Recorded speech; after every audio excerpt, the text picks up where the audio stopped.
झाला नाही. हा पुणे महानगरपालिकेचा नदी पात्रात रस्ता बांधण्याचा बेकायदेशीर प्रयत्न आहे.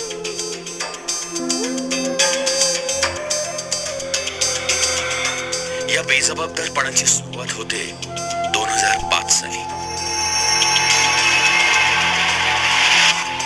त्यावर्षी महानगरपालिकेने पुणे शहराच्या विकास आराखड्यात विघातक बदल केला.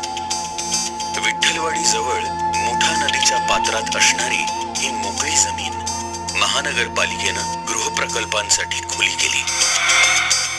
नदीच्या पात्रात इमारती उभारण्याचा धोका किती मोठा असतो याकडे शासनानं जाणीवपूर्वक दुर्लक्ष केलं.